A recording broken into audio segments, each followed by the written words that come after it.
Quando falamos sobre essa simplicidade do plano de Deus, só lembrando que nós temos visto nas outras aulas, começando com o problema do pecado, que olhamos lá desde Gênesis, observamos a justiça de Deus, mas o fato que ele exige pagamento pelo pecado que foi cometido, mas que Deus, sendo justo, mandou seu próprio filho para pagar o preço dos nossos pecados e que ele é a única resposta ao problema.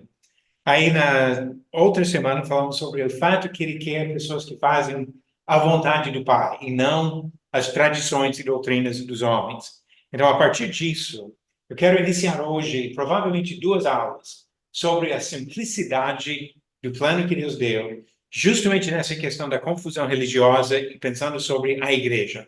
O que ele deu em termos de plano para a igreja, para as pessoas que servem ao Senhor. Então, a primeira coisa é de observar o que acontece em Atos capítulo 2.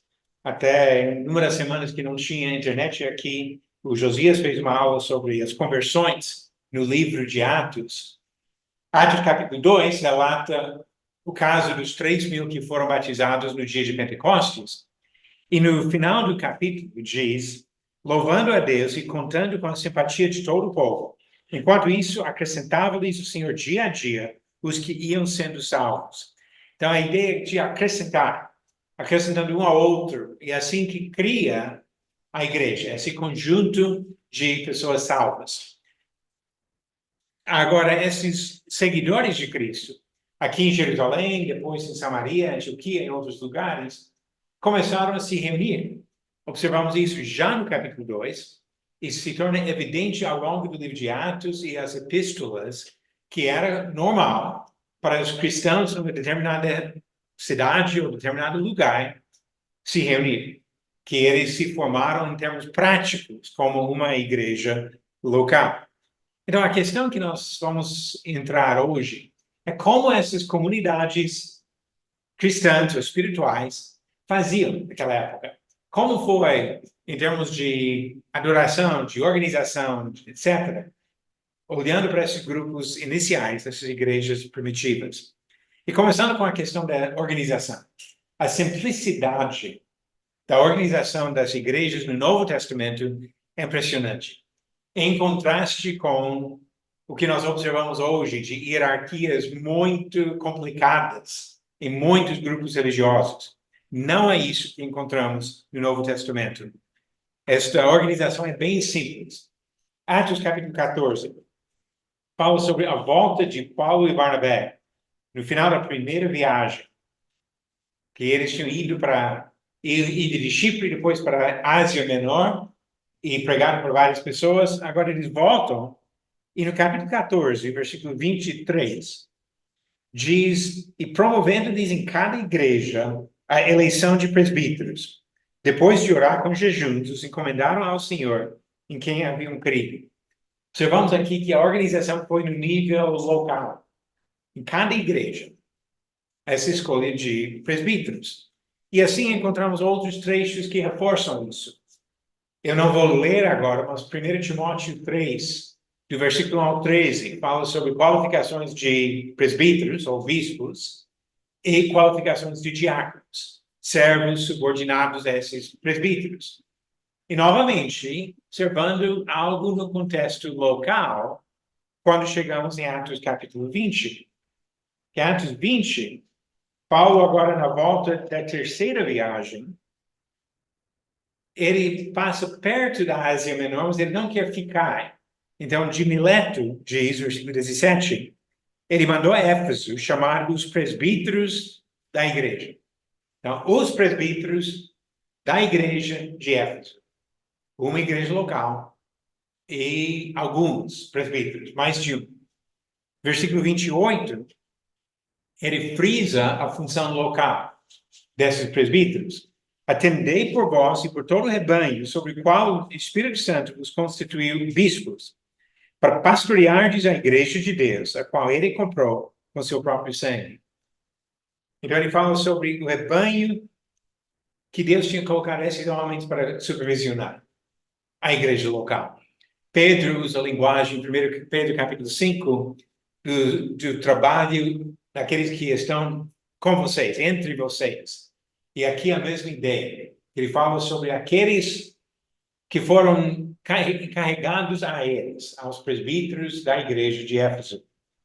Outra coisa interessante que observamos aqui, no versículo 17, qual foi a palavra que ele usou para identificar esses homens? Versículo 17 de Atos 20. Presbíteros. No versículo 28, qual foi a palavra que ele usou para identificar os mesmos homens? Bispos. E o que é a função desses presbíteros ou bispos, conforme o próprio versículo 28? Pastorear. Então, o que nós temos? Presbítero, bispo e pastor. No Novo Testamento, são três palavras que identificam os mesmos servos. Não são três ofícios diferentes em alguma hierarquia, como em muitas igrejas hoje. Presbítero é uma coisa, pastor é outra coisa, bispo é ainda outra coisa. Mas isso não é o caso no Novo Testamento.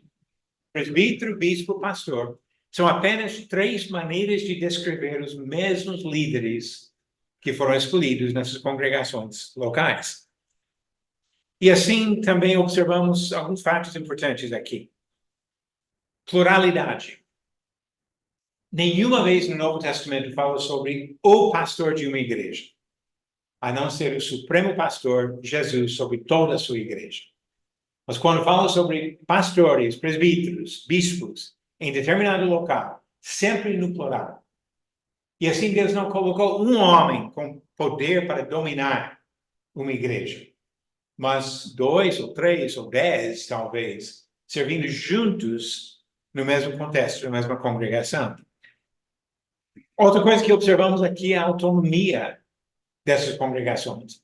Se presbíteros foram escolhidos em cada igreja tinha sua independência. Não dependia de algum bispo ou patriarca ou arcebispo em outro lugar para dominar aquele grupo. Tinha homens escolhidos no próprio contexto daquela igreja. E assim observamos que ele não criou laços entre as congregações e algum tipo de hierarquia nacional ou internacional dessas igrejas. Mas cada um independente. Só para reforçar esse ponto, eu acho interessante ler os primeiros capítulos do livro de Apocalipse, principalmente capítulos 2 e 3, onde tem cartas enviadas a 7 igrejas da Ásia. Igrejas numa região geográfica relativamente pequena, mas, obviamente, igrejas distintas, com problemas diferentes e também com pontos fortes diferentes em cada uma. Se tivesse algum sistema de organização de uma hierarquia internacional sobre essas igrejas, não teria essas diferenças que existiam. Mas realmente é o que observamos no Novo Testamento. Nenhum tipo de organização maior do que a igreja local. Simplesmente não encontramos no Novo Testamento nada de criar uma rede de igrejas com matriz mandando em igrejas filiais. Sabemos que hoje em dia é o que mais domina nas igrejas, nas denominações diversas hoje, mas não é isso que encontramos no Novo Testamento. Por outro ponto, que observamos simplicidade no Novo Testamento. E aqui a coisa impressionante para mim, essa simplicidade do plano da igreja no Novo Testamento mostra que em qualquer lugar é possível formar uma congregação desta maneira, independente, com a responsabilidade de servir a Deus só conforme as Escrituras, e pessoas em qualquer lugar com condições de adorar ao Senhor. Então, aqui, quando falamos sobre adoração, eu penso mais no que a igreja faz quando ela se reúne. Por exemplo, nós vamos ter culto aqui hoje. Então, o que nós vamos fazer nisso, baseado no Novo Testamento? Porque observamos que os cristãos primitivos se reuniam para adorar ao Senhor. Isso é evidente a partir do segundo capítulo do livro de Atos, capítulo 2, versículo 42. No versículo depois de falar sobre o batismo de 3.000, ele diz, e perseveravam na doutrina dos apóstolos e na comunhão, no partir do pão e nas orações. Para isso estavam juntos, orando juntos, em comunhão, juntos, partindo o pão, juntos. Capítulo 20, versículo 7. Paulo, agora na volta da terceira viagem, faz uma parada em Troade, espera uma semana, conforme diz o versículo 6, evidentemente sabendo que a igreja toda ia se reunir, porque versículo 7 diz, no primeiro dia da semana, estando nós reunidos com o fim de partir o pão, Paulo, que devia seguir viagem no dia imediato, exortava-os e prolongou o discurso até a meia-noite. Então a igreja se reuniu com esse propósito de partir o pão, ou seja, participar da ceia do Senhor para lembrar do sacrifício de Jesus. E outra coisa que observamos em Efésios, capítulo 5. Efésios, capítulo 5, começando no versículo 19. Falando entre vós, com salmos, entoando e louvando de coração ao Senhor com hinos e cânticos espirituais, dando sempre graças por tudo a nosso Deus e Pai, em nome de nosso Senhor Jesus Cristo, sujeitando-vos uns aos outros no temor de Cristo. Então ele fala que esse contexto de Efésios fala de coisas que nós fazemos mutuamente. Ou seja, você faz para mim e eu faço para você. No capítulo 4 ele falou, por exemplo, de perdoar mutuamente. Mas aqui, quando ele fala de cantar, que é algo que serve para edificação mútua. Você canta para mim, eu canto para você. E quando cantamos juntos, ouvimos as vozes dos outros e assim recebemos esta edificação, encorajamento que vem por meio disso. Agora, observamos então, juntando esses trechos, eles oravam, pregavam, ensinavam a palavra, cantavam juntos, partiam o pão, ou seja, participaram da ceia do Senhor. A simplicidade das reuniões das igrejas no primeiro século. E não podemos manter a mesma simplicidade hoje? Não seria possível em qualquer lugar do mundo se reunir para fazer as mesmas coisas? Cantar louvores, orar juntos, ouvir ensinamento que vem da palavra, lembrar do sacrifício de Jesus. Qualquer grupo de cristãos, seja de 2 ou 3 pessoas ou de 2 ou 3.000 pessoas, é possível reunir e fazer essas coisas que ele descreve no ensinamento aqui do Novo Testamento. Agora, simplicidade em outro aspecto. O dinheiro. E sabemos que o dinheiro é ponto de complicação em muitos grupos religiosos hoje. De alguém procurando vantagem, alguém criando suas próprias regras em relação a isso. E, novamente, a simplicidade do Novo Testamento é marcante. Observamos a generosidade dos cristãos primitivos em Atos capítulo 4. Atos 4, começando no versículo 32. Ainda em Jerusalém, ainda aquele grupo original. Diz 32, da multidão dos que creram, era um, coração e alma. Ninguém considerava exclusivamente sua nenhuma das coisas que possuía. Tudo, porém, lhes era comum. Com grande poder, os apóstolos davam testemunho da ressurreição do Senhor Jesus. Em todos eles havia abundante graça, pois nenhum necessitado havia entre eles, porquanto os que possuíam terras ou casas, vendendo-as, traziam os valores correspondentes e depositavam aos pés dos apóstolos. Então se distribuía a qualquer um à medida que alguém tinha necessidade. José, a quem os apóstolos deram o sobrenome de Barnabé, que quer dizer filho de exortação, levita, natural de Chipre, como tivesse um campo, vendendo-o, trouxe o preço e o depositou aos pés dos apóstolos. Então, um exemplo, introduzindo aqui uma pessoa que se torna mais importante mais tarde no livro. Mas a atitude deles, com certeza, tinha muitos cristãos que estenderam seus planos de viagem para ficar em Jerusalém depois da sua conversão. Sabemos em Atos 2 que vieram cristãos de vários outros países. Isso era normal para a Páscoa e para ficar mais 7 semanas e participar de Pentecostes. Mas quando 3.000 pessoas foram batizadas no dia de Pentecostes, provavelmente uma boa parte de pessoas que moravam fora de Jerusalém, mas agora querem ficar para aprender dos apóstolos, para tomar os primeiros passos caminhando, servindo a Cristo, antes de voltar para casa. Eles não tinham como ir para o banco e colocar um cartão de plástico e sacar dinheiro de uma conta no caixa eletrônico. Eles teriam levado dinheiro para a viagem, dinheiro para comer durante a viagem, mas uma vez que decidiram se estender e ficar mais tempo, agora começa a criar necessidades. E aqueles que moravam no lugar, que tinha casas ou terrenos para vender, vendiam e doavam dinheiro para ajudar esses irmãos que estavam precisando de ajuda. É uma atitude excelente que observamos desses primeiros cristãos. Alguns anos depois, mais ou menos 20 anos depois, Paulo escreveu para os coríntios e falou que ele tinha dado as mesmas instruções em outras igrejas sobre essa prática de fazer coletas para ter dinheiro para enviar para quem precisava. 1 Coríntios 16, versículo 1.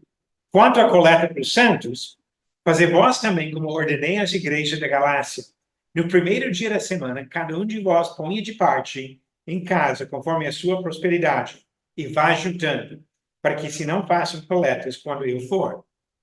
Primeiro dia da semana, evidentemente, já o dia de reunião principal para as igrejas. Já observamos isso em Atos 20, que no primeiro dia da semana a igreja se reunia para partir do pão. E por amor a Deus, nós imitamos esse exemplo e consideramos isso importante em nosso serviço. Mas no mesmo dia ele fala, vai juntando o dinheiro que vocês estão fazendo. E assim vai ter tudo pronto já para enviar, para ajudar os irmãos da Judeia. E foi assim que eles fizeram, até ajudando irmãos, às vezes em outros lugares. Atos capítulo 11, conta a história, começando no versículo 27, de uma profecia sobre grande fome que afetaria os irmãos na Judeia. E diz, 27, naqueles dias desceram alguns profetas de Jerusalém para Antioquia, e apresentando-se um deles, chamado Ágabo, dava a entender pelo Espírito que estava para vir grande fome por todo o mundo, a qual sobreveio nos dias de Cláudio. Os discípulos, cada um conforme as suas posses, resolveram enviar socorro aos irmãos que moravam na Judeia, o que eles, com efeito, fizeram, enviando-os aos presbíteros por intermédio de Barnabé e de Saulo. Então, aqui, a igreja em Antioquia decide mandar ajuda para a igreja em Jerusalém, evidentemente sabendo que eles iam sofrer mais, talvez, do que pessoas em outros lugares. Outra coisa feita com o dinheiro no Novo Testamento foi de financiar a obra do Senhor. No sentido, por exemplo, de sustento de evangelistas ou de presbíteros no seu trabalho. Filipenses 4, versículo 15. Paulo demonstra gratidão pela ajuda recebida dos irmãos de Filipos. Ele diz no versículo 15, e sabeis também vós, ó Filipenses, que no início do evangelho, quando parti da Macedônia, nenhuma igreja se associou comigo no tocante a dar e receber, senão unicamente vós outros. Mandavam para ajudar, para manter o sustento que Paulo precisava para se dedicar ao seu trabalho. E ele ensinou, em 1 Coríntios 9, que isso é uma coisa normal de sustento de evangelistas, de pregadores. 1 Coríntios 9, versículo 14. Assim ordenou também o Senhor aos que pregam o evangelho que vivam do evangelho. Então, essa ideia de sustento de evangelistas vem como ordem do próprio Senhor. E Paulo aqui ensinando que seria a responsabilidade da igreja em Corinto, Como já disse no outro trecho, que a igreja de Filipos fazia a mesma coisa. Mas, infelizmente, os homens se desviaram em todos esses pontos e outros. Temos tocado em questões simples de organização, de adoração e de finanças. São três aspectos do trabalho de uma igreja. E podemos observar já nos primeiros séculos, depois do Novo Testamento, grandes desvios nesses pontos. Mudando a organização, mudando a adoração, mudando o uso de recursos. E coisas que continuam até hoje. Hoje, eu acredito que até a maioria das igrejas hoje nem se preocupa em achar um padrão bíblico para sua adoração, seu uso de recursos ou sua organização. Simplesmente segue as práticas e costumes e tradições de alguma denominação, seguindo homens, ao invés de seguir a Cristo. Se Deus permitir, na semana que vem, vamos abordar algumas dessas questões de desvios, de exemplos de como os homens, antigamente e até hoje, criaram outros sistemas, modificaram os planos do Novo Testamento e abandonaram a simplicidade desse plano.